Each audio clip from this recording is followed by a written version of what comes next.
Hey, friends, welcome back to the Cleve Podcast. This is John. And before we jump in, I want to say thank you for being here and for the incredible feedback you've shared with us so far. It's been really encouraging to see how deeply this content is resonating. So thank you for being here. And a quick note before we start, you may notice the audio on this episode isn't perfect. We're still learning how to podcast inside our home, and this one was recorded in a vaulted room, which means a little extra echo. So thanks for extending us some grace as we figure it out. That said, the conversation itself is a really important one. Today, we're diving into a topic that's sensitive, foundational, and deeply connected to our emotional and spiritual health, especially for those of us who grew up in faith-centered families. We're talking about spiritual abuse and spiritual manipulation, what it is, how it shows up, and how it impacts our ability to hear God's voice clearly. This episode comes from a place of lived experience, study, and a sincere desire for healing and not blame. So take what resonates, leave what doesn't, and let's get into it. Hello, friends. Welcome to our family room. Hi. We are changing locations around our house to figure out what is the best fit. So you get to come right here into our family room. And I'm kind of excited about this spot, other than the light coming in and might be in our eyes by the end of the episode. But we're excited to be with you. And it's been so fun to get so much positive feedback on our last episode and to really see that this content is resonating. Today, we are going to dive into an actual subject. Are you excited about it? Yes, I'm really excited about it. It's foundational to think and we're teaching about. So it'll be good to help everyone understand a little bit. Yeah, we're definitely trying to get insight from things that are trending more on the social channels and realize what's really making an impact. And this one is a sensitive subject, but one that is pretty vital to our emotional and spiritual health as Christians and people that have grown up in families. Maybe there's previous generations that have used gospel principles and not understood in their fullness. And so that is exactly what we're going to try and tackle today. So without further ado, the subject that we want to hit today is spiritual abuse and spiritual manipulation. So Ashley has done a tremendous amount of study on this subject and has some great recommendations and things. But for the audience, maybe let's give a high-level overview. What is spiritual abuse and spiritual manipulation? Yeah. Let me just start by saying, when you use words like abuse, manipulation, that is what they are. And so it's important to name them. However, those who engage in them really don't know and understand. This is a generational thing. Everybody in society, for the most part, up until now, has kind of learned. There are some exceptions. Some people are just wise and don't do this. But there's a lot of learned behavior to control through guilt, putting pressure on people to comply to what we want. And so it's tough because some people like me, when I first started learning about it, it was really hard to say I was spiritually abused because those who engaged in did not intend to. They didn't know that they were doing it. And so it's not, we don't talk about this in an effort to like shame our families or people and be like, they're abusive. It's recognizing that it is abuse and it does stop our growth and development. And I think that's the most important thing, is to recognize that abuse is just something that stops our growth and development, us coming to truth. And so that is what it is, even though people engaging in it are often very well intended. And I think that that's such a good point. It's almost like you wish that you could use different words. The same thing happens with the word trauma, right?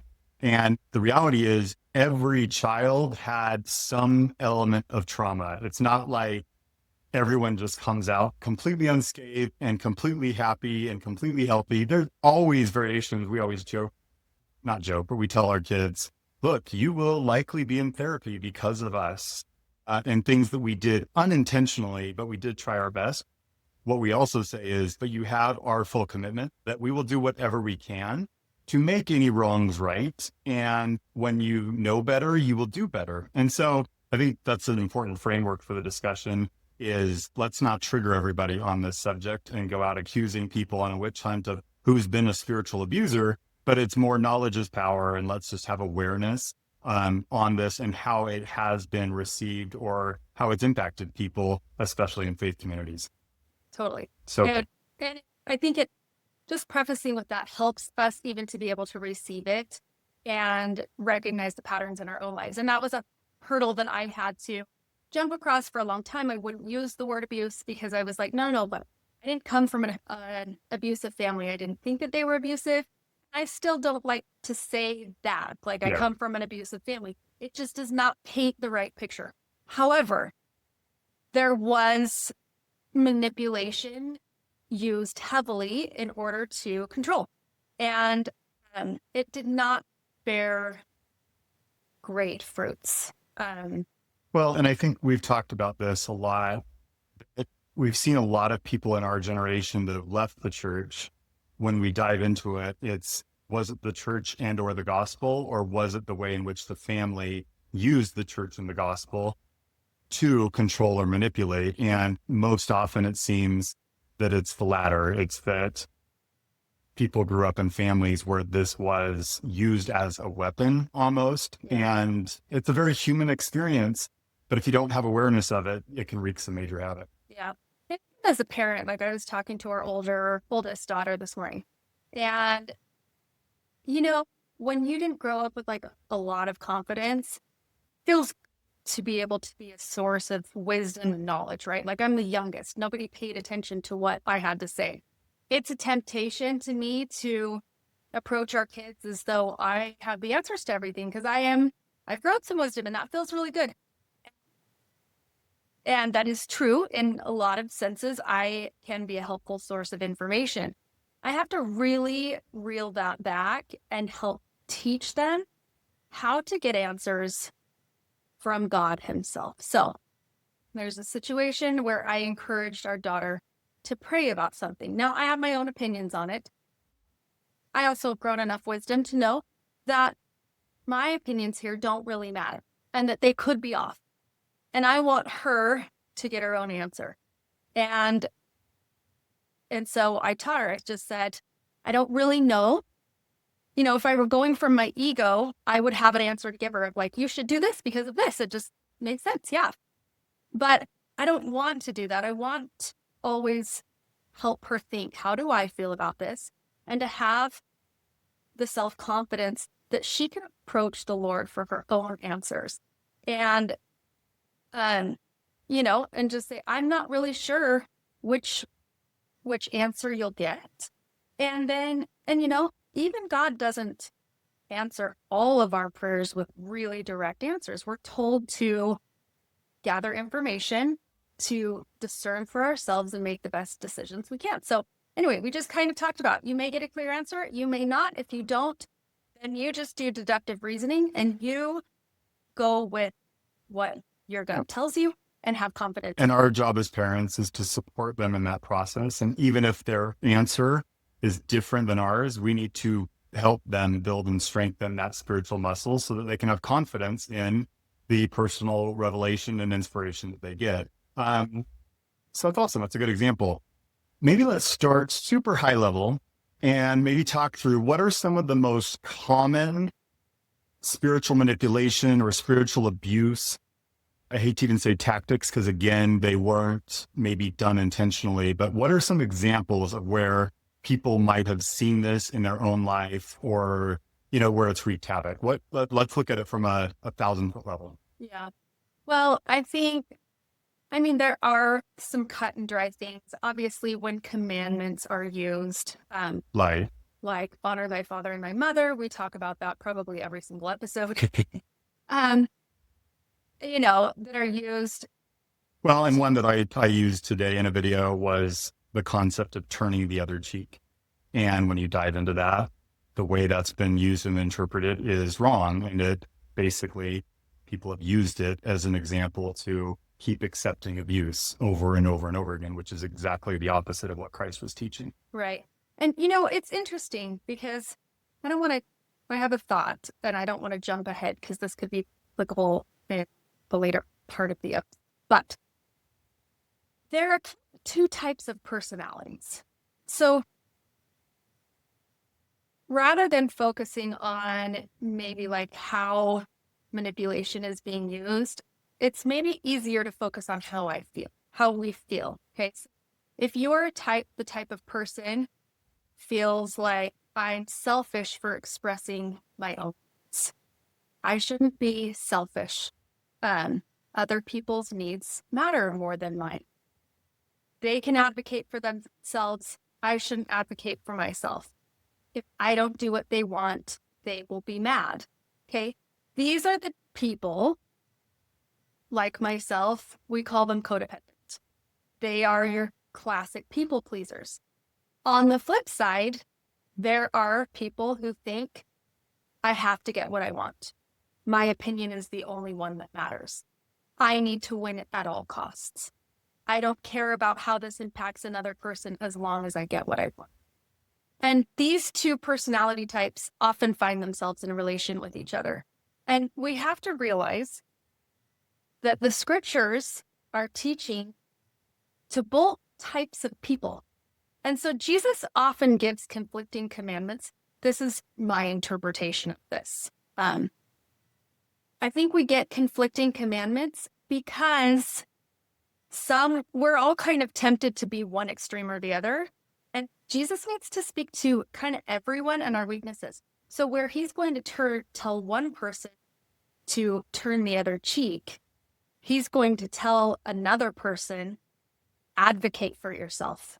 If your brother has sinned against you, approach him and tell him, And so I had a therapist who once told me, I wish that the members of the church were better at reading all of Jesus's words rather than focusing on one tagline and just applying it to every single situation.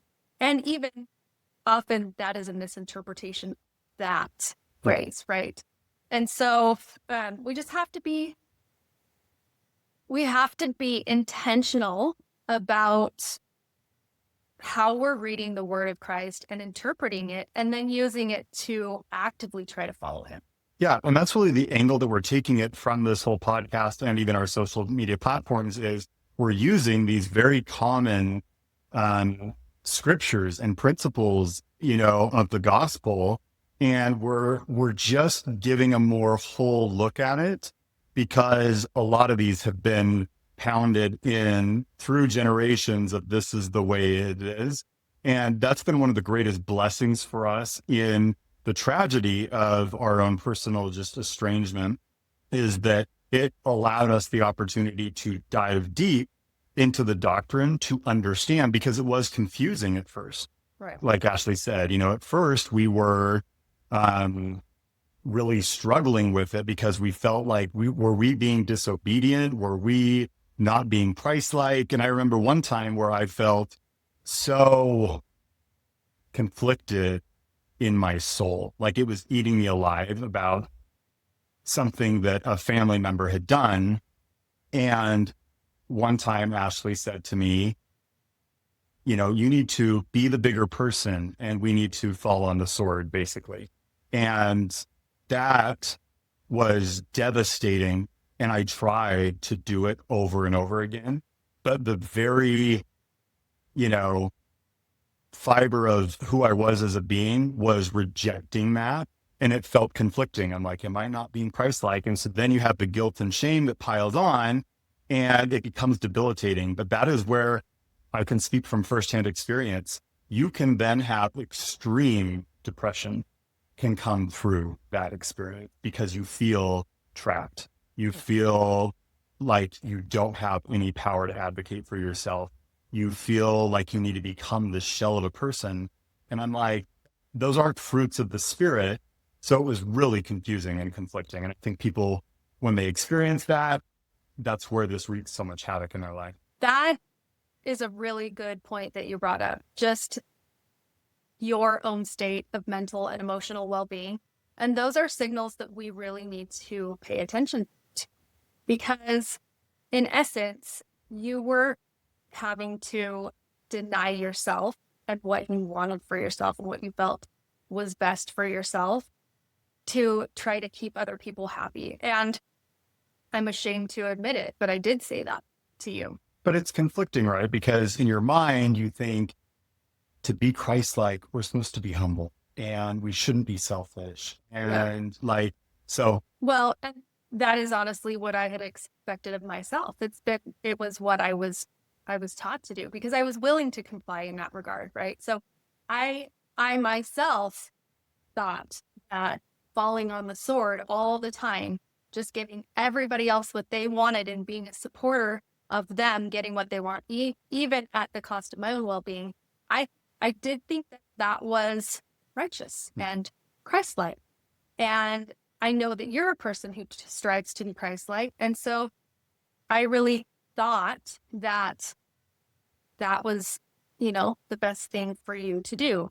Now, eventually I saw the toll that it was taking on John over the years. And I realized, and it's funny because I was willing to be taken advantage of, but when I saw the toll my family is taking on you, over time, I started to just feel like he doesn't have to do this. I don't want to have to make him do this. Like it's one thing for me to do it for myself. But even then, I was always watching because I was seeing this behavior happen over and over and over again with Ashley. And I'm still going, this is not Christ-like. Like for her to, I said, your family doesn't even know you. They don't even care about your opinions on any level. They just expect you to sacrifice everything for them. How is that being Christ-like? So I would see it and I would want to advocate for you as well. Yeah. So the beauty of marriage is that we can kind of become these mirrors and these reflections, and we can help see what's happening. Because when you're by yourself and you're looking at it, that's where you can really go crazy in your mind. But as we would start talking and comparing notes and then really diving in deep to try and solve these problems, searching the scriptures and praying and consulting with one another, that's where you start to realize something is off. Well, and when you said to me, your family doesn't even know you, like it almost came as a surprise that was something to be brought up because I was so used to it. I was like, well, I know. But like, I asked you, why do you need them to know me? They never have. And I'm okay with that because I had just been so conditioned because I didn't really have another option, That was your role in the family. That was my role. Yeah. I was there to support their wants and their needs. At the same time, I never grew up knowing what my talents were, even what my interests were. I had no idea beyond, I know I like to go shopping. I had no idea who I was, what I was good at, what I was interested in beyond, like I know I want to be, this was even well into my 30s. So being again, a wife and a mother, I had no clue what would bring just me joy separate from anybody else. Okay, so look at this, and now everybody go from the 10,000 foot level. Is that what Jesus Christ wants? Does Jesus Christ want you to be here on earth and be lost and have no idea who you are and to lack confidence and to have debilitating depression? Those are not the fruits of the Spirit. And so when you do that, again, if you were groomed this way, and again, whether intentional or unintentional, if you were groomed this way through childhood, it seems quote unquote normal.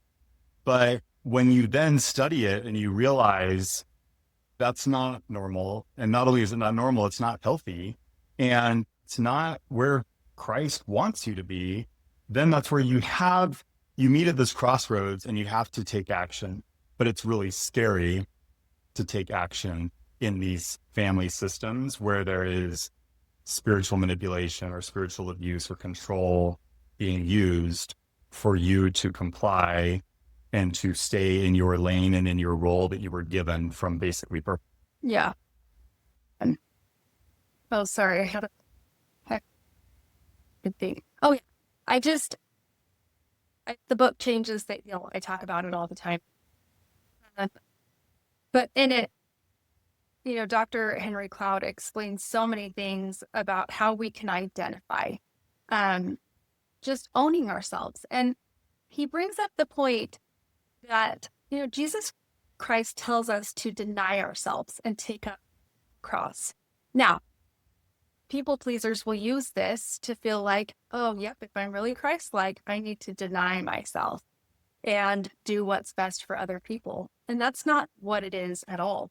We have to deny ourselves for the sake of Christ and learn of him to follow him.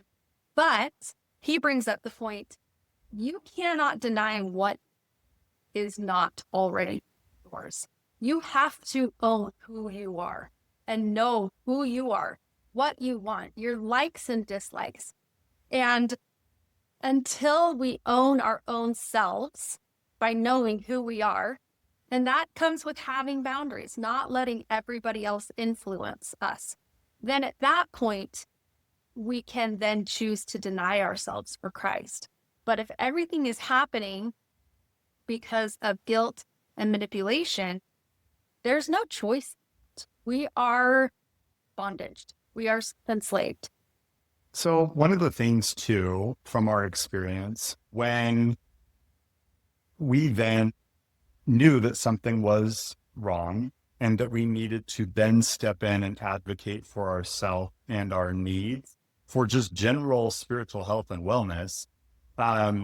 There's a quote that often goes around the internet that just resonates with me so strongly, but it says, you will know the level of toxicity or unhealthiness of a family when you start speaking about the truth. Now, what does that mean? Well, it could even just be your truth is also your experience. So what Ashley and I did is we decided to advocate for ourselves and try to explain why we needed boundaries. And we wanted to be really clear with it and intentional. This wasn't some flippant thing. It was, we've studied this out and it's now time for us to kind of step into who we are. And we were met with such massive resistance. In our case, it was a 7-page letter. All family members copied on it that basically told us, you don't matter. Your feelings don't matter. And you need to just shut up and comply with the family, like step in line. And there was a lot of just spiritual manipulation tactics that were present in that letter. And it was just interesting at that point, we had healed enough to know, my very soul rejected that as this is not the gospel of Jesus Christ. It just was this, I can't even describe it, but it was like, oh, heck no, type of mentality. Yeah. But that is a really jarring experience. And I'm sure some of our listeners have had that experience. And also some maybe where we were at the very beginning, where you're getting the strength up to advocate for yourself. I think it's important to talk about what happens when you stand up for yourself in a spiritual manipulation type environment. Like, what does that look like? Yeah. Well, it's interesting because this comes down to agency, right? It was this gift Christ gave all of us, is to be able to come down and live as agents unto ourselves and make our own decisions. And Satan really loves to get in the way by having us feel like we need to allow the influence of others to take over to the point where we are freely giving up our agency and we don't even know it under this banner of I'm being Christ-like. He's so good at confusing us. And so I would just say anybody is going to encounter massive resistance when you place boundaries. First of all, because the people who seek to have you comply, they are used to you playing this role, right? So it's very confusing to them when you no longer will. Now, there are some people in your life who are the same. They are so used to complying for others under the banner of righteousness, that they also want you to comply. Don't rock that Because boat. Yeah. So there are those who are just doing it themselves and want you to continue doing it because that's what they see as the right thing. Then there are others who really seek to take advantage and want the control. And so you're going to get resistance from both sets of people. And that's really very painful because you're not letting go of relationships just of people who seek to control. You have to, or at least encounter resistance from the other people who are used to being the compliers and they feel too uncomfortable. But the truth separates. Mm-hmm. Jesus Christ says, I come as a sword to divide. What is the sword? The sword is always the word of God. It's the truth. And that is all truth, and I think that that's important because it's not just doctrine, but it's also your lived experience. Like what you're sharing when you're in that pain and that vulnerability is also truth.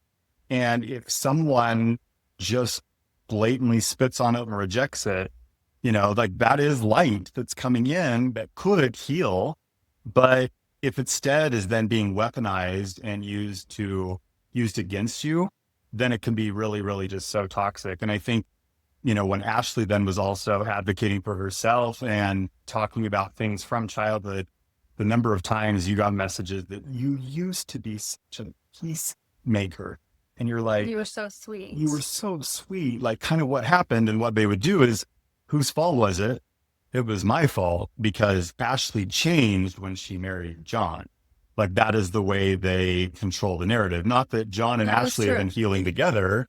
It's that John has then indoctrinated her with things that are not Christlike, and you're like, oh my gosh, like it's then is used as a weapon against you. Yeah. And it just is this never ending cycle. So yeah, no, I did change when I married you, but I would say the better. Yeah. And, we helped each other and, sometimes we pulled each other back down. And I never want anyone to think that like John was the healthy one in this relationship when we got together. No, we both have our own wounds, our own traumas, our own family dynamics. So it wasn't that at all. It was just in this process of coming together as one, us working out our own healing.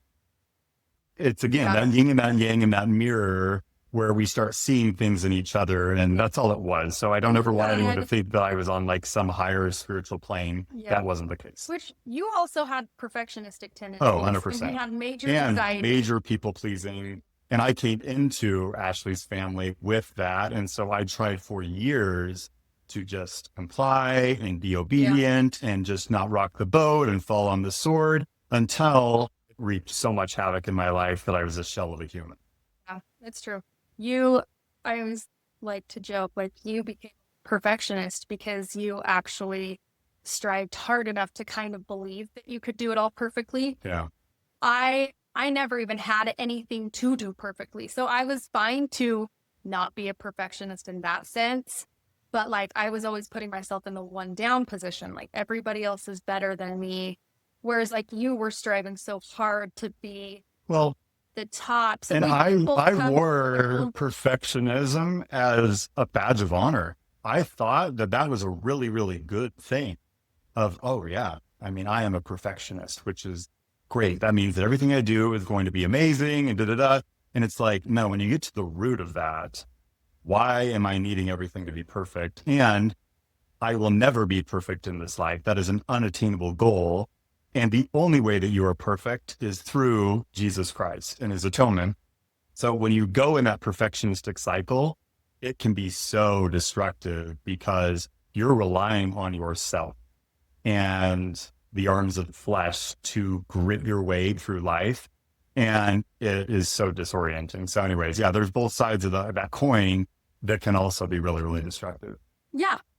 But they are all, they're all signals to us of boundary violations and where we have allowed the opinions of others to seek, and even maybe the opinion of ourselves or fearing it, or even the opinion of God. We could even use him in destructive ways to try to be something that we really were never intended to be. And how free is it to accept that you're really imperfect and that you're going to get it wrong, and that's why we It's have the Jesus greatest Christ. ever.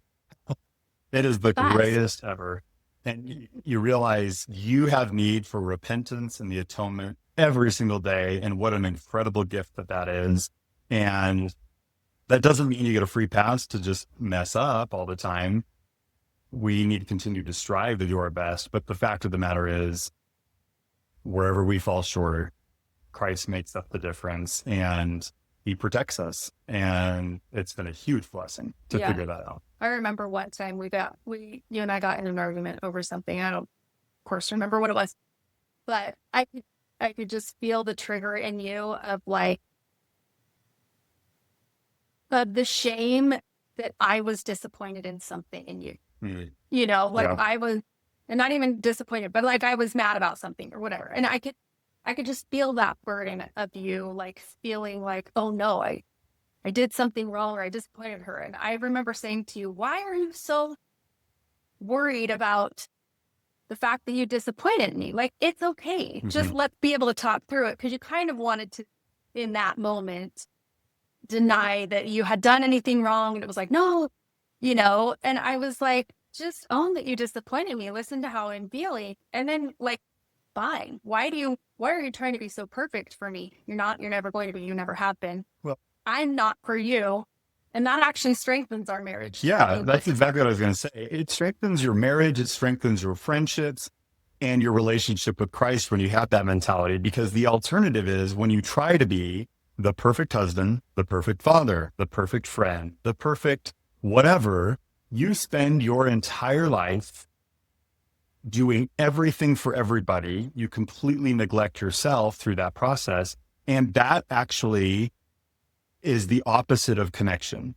Connection is when you have two imperfect people that come together with their flaws and their vulnerabilities. There's power in that, right? Brene Brown talks about it.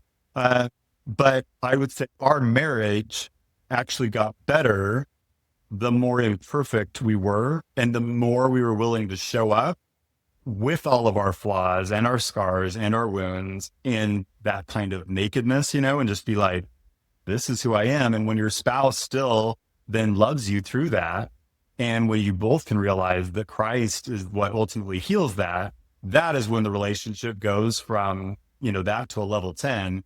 And I think it's so backwards from the way the world views it. We keep going in this rat race trying to do it all perfectly. Yeah.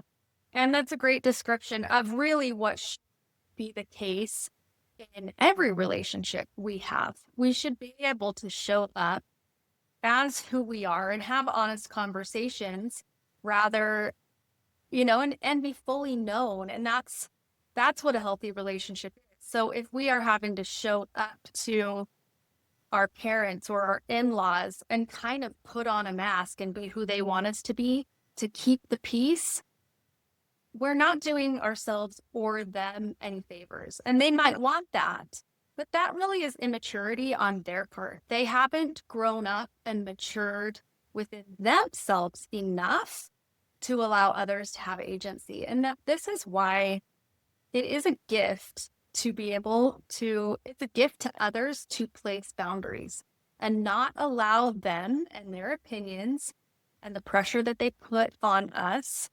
not allow it to affect us to the point that we are complying with their immaturity, right? Because then they don't get opportunities to see their own need to grow. And so boundaries help us grow, but they also keep us honest and rooted in truth, and that helps other people face themselves. So on this subject, Ashley has some great resources. Maybe just give the few books that if people want to study this subject more intimately, what other resources should they look at? Okay, I'm going to get this book right here on the couch.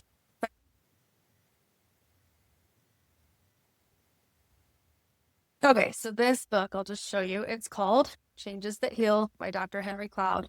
I've already referenced it. And then one called Boundaries. Both by the same author. Both by the same author. Boundaries is co-written by Dr. John Townsend. They are not LDS, but they are Christian, both of them. and they teach relationships through the lens of all the teachings of Jesus Christ. And I love the way that they teach it really purely. And one of the things that I read that made so much sense to me was in going back to paying attention to how we feel. John's anxiety and depression was a very clear marker, but for a long time, we didn't quite know, like, what is the root of this depression and anxiety? We now know. And, but until you start really looking at things, it's harder to get to the point where, that light switch flips on and you get it. But you can pay attention to little things like resentment. Do you feel resentment? And let's say somebody asks you, okay, for example, let's say that somebody from church calls me and asks me if I will bring dinner to the mom who just had a baby on Tuesday night. This didn't happen. It's just hypothetical. If I have no boundaries, but I think that I need to be righteous and service oriented, but I really can't that day, or I don't have time, or it's going to be an extra stress that I don't really have capacity for, then maybe I'll say yes, but I will feel resentment. That is the type of feeling that you need to pay attention to, because we should not operate in resentment. Yeah. Then we are operating not from actually giving of ourselves and choosing to give. It's complying so that we keep peace, so that we look, whatever our motives are. Yeah. When we give, now I'm not saying that we should say no all the time. Sometimes it is necessary to sacrifice and do things that are inconvenient and uncomfortable. And we as human beings find ourselves in those positions all the time. But there's a difference in the way we approach it. If I own myself and I know that this is fully my choice, and I know that I can say no if it's really not the best day for me, then I am going to have a much easier time to be like, okay, I do love this sister, and it's been a while since I served somebody in this way. I actually want to make room for this because I know that service brings me joy and closer to others, and that this could really help them. It might be hard here. Anyway, we get to weigh out, whether we want to serve or not. And even if it's stressful, and even if it's an inconvenient time, I can still say yes, but then do it with gratitude and joy, and it will fill my cup. But if I am doing it because I feel like I'm the go-to for everyone, they don't ask anybody else, I don't want to say no because I'm afraid that they'll judge me, all those motives, that is not. And we are not being righteous when we do that. So we need to pay attention to resentments. And when they exist, we need to place boundaries. Again, the scripture is, by their fruits ye shall know them, right? And so if you're feeling, the example there was resentment, is that a fruit of the Spirit? The answer is no. If you are feeling anxiety, is that a fruit of the Spirit? The answer is no. Get to the root of why you're feeling that. All emotions are good. They're given to us to help be this kind of compass for where we're at. So it's not, don't ever feel resentment. It's more, okay, I'm feeling resentment. Why am I feeling resentment? And is that a fruit of the Spirit? Right? So, and what do I need to do to change it? Yeah. And then the other thing, this is a topic for another day, but that is so cool that we've learned is like on the concept of epigenetics, for example, which is where you can have trauma passed down through your genetic line. And that can also come with those accompanying emotions, anxiety, depression, all those things that can come. And sometimes you have to really dig to the root and say, where did this come from? Was it just in child? You got to do the deep inner work sometimes to figure out why you're feeling the emotions that you are. But I would just challenge everybody to do an assessment of that and look at the emotions that you are feeling And it might be in a relationship that's complicated. It might be a relationship with your parents or a spouse or a boss or children. I don't know what it is, but then look at what feelings and emotions you have towards that individual, and then start to get to the root cause. And as you dive deeper, our experiences, Christ will absolutely meet you there. Why? Because you're on a quest for truth and light. And that is where he can come in and then help heal those wounds and make you whole.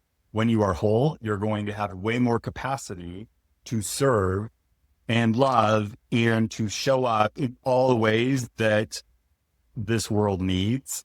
But if you're constantly betraying yourself, neglecting yourself, falling on the sword, and becoming a shell of yourself, the world doesn't need more of that. That is where we get into these states of massive agitation and conflict and tension.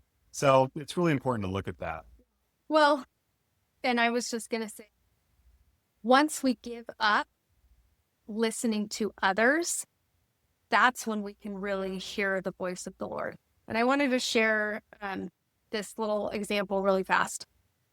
One of the very first times I listened to the Lord over pleasing my parents. So probably most people here are in our LDS faith, Church of Jesus Christ of Latter-day Saints. If you're not, Welcome. maybe you know, welcome. But we have a tradition of going out and serving missions to preach the gospel to all the world at age 18. So I'm the youngest. My mom of 7, my mom had a dream that all 7 of her children would serve missions. Well, from the time I was teeny tiny, I did not want to go.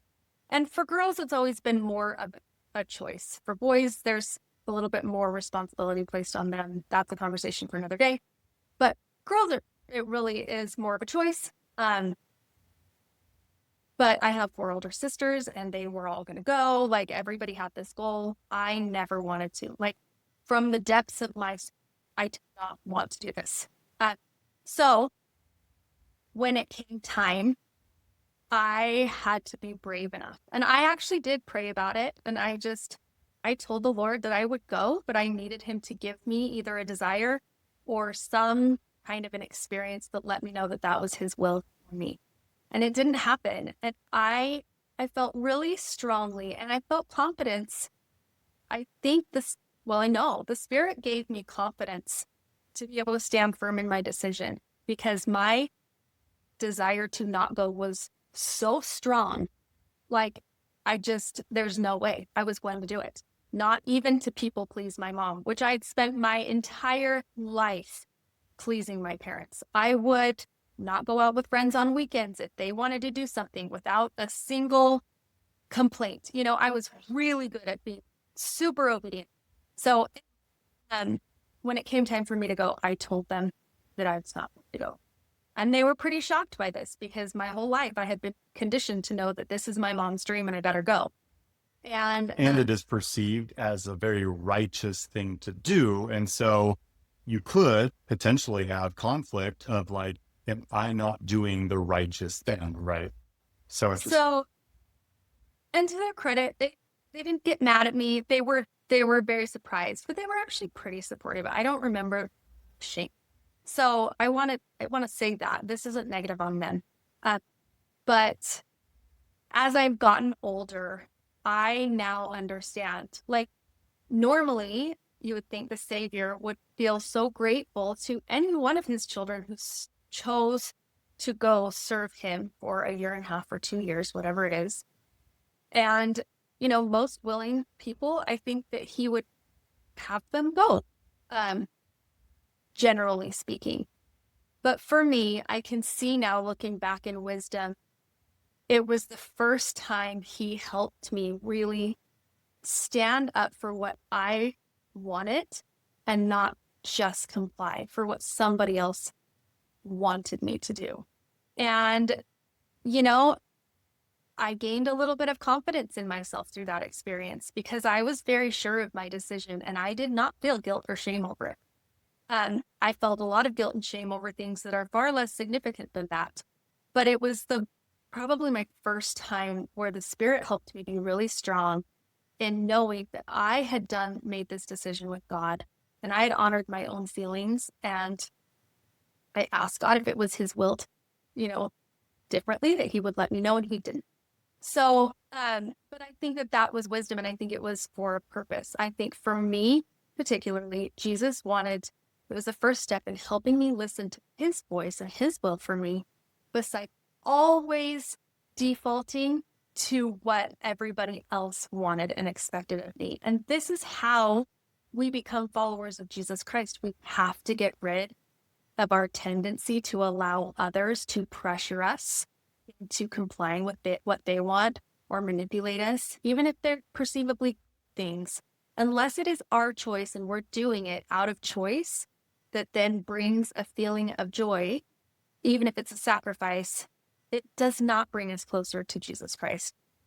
The other thing that I would say, and I love that example, and it is true, I think that was a very pivotal moment in your life and in your growth, in your spiritual maturity, because the switch finally flipped where you were empowered to advocate for yourself, your needs, and to partner with the Lord in doing what is best for you, whatever that is. And even if it's perceived, you know what I mean? Like on this one, it wasn't between a good or a bad thing. It was like a mission is a good thing, but it still wasn't the right thing for you. And you and God knew that. And it didn't matter what anyone else said. And you could have full confidence in that. So it's such a beautiful example.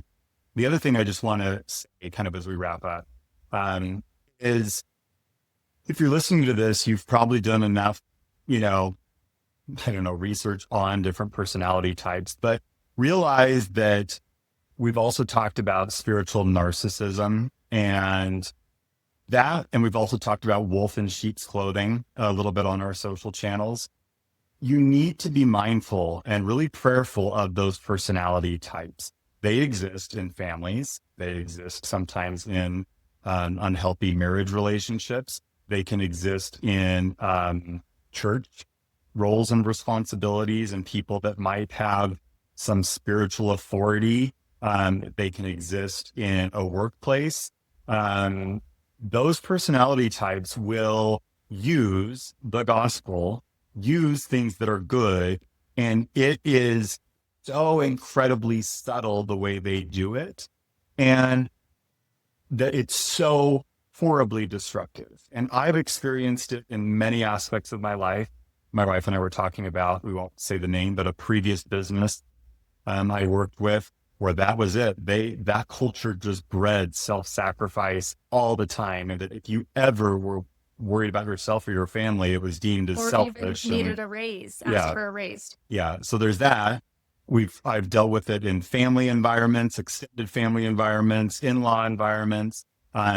It's happened with friendships, and it's because my wife and I we're very empath driven. We're feelers.